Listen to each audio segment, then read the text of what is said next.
اور پھر پایا جو شخص ان ساری باتوں کو سننے کے باوجود بھی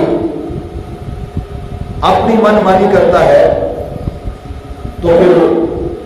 سمجھ لے کہ اس نے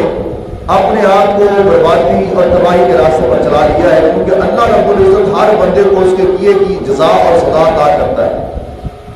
مالک کسی کا حق رکھتا نہیں ہے، یہ بندے کے اپنے اختیار میں ہے کہ اپنی کوشش اور محنت کو تھوڑی سی دنیا کے لیے صرف کرتا ہے یا آنے والی ہمیشہ ہمیشہ کی زندگی کے لیے اس کے تھوڑی سی اپنی خواہشات کو قربان کرتا ہے۔ میں یرید ثواب الدنیا نؤتہ منہا، تو جو کوئی دنیا کا صلہ چاہتا ہے، جو چاہتا ہے کہ میری محنت دنیا میں رنگ لے آئے، مجھے دنیا کے اندر اس کا صلہ مل جائے، جس طرح کفار ہیں، مشرکین ہیں، منافقین ہیں، اور آج بہت سارے مسلمان بھی اس بیماری کے اندر مبتلا ہیں کہ دنیا کے لیے سب کچھ کرنے کے لیے تیار ہو جاتے ہیں، دنیا حاصل کرنے کے لیے دین سے بھی کھیل جاتے ہیں، دنیا کے لیے اللہ کی ذات سے بھی ٹکرا جاتے ہیں، دنیا کا تھوڑا سا فائدہ حاصل کرنے کے لیے اپنے نبی کی شریعت کا سودا کر لیتے ہیں۔ آج اس میں بہت سارے مسلمان اور بالخصوص جو حکمران طبقہ ہے، جو اشرفیہ ہے،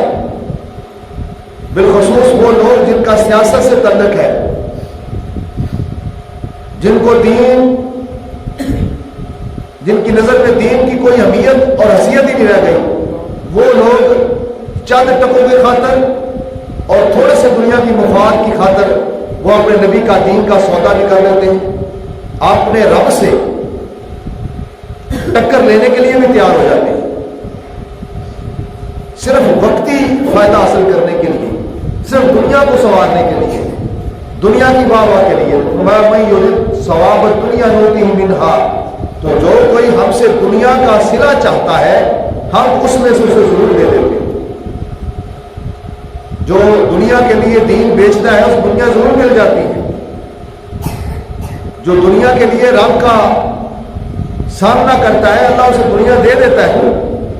اسے مل جاتی ہے۔ پھر علیحدہ بات ہے کہ دنیا اس کے لیے جو ہے دنیا کے اندر ہی ذلت کا طور بن جاتی ہے،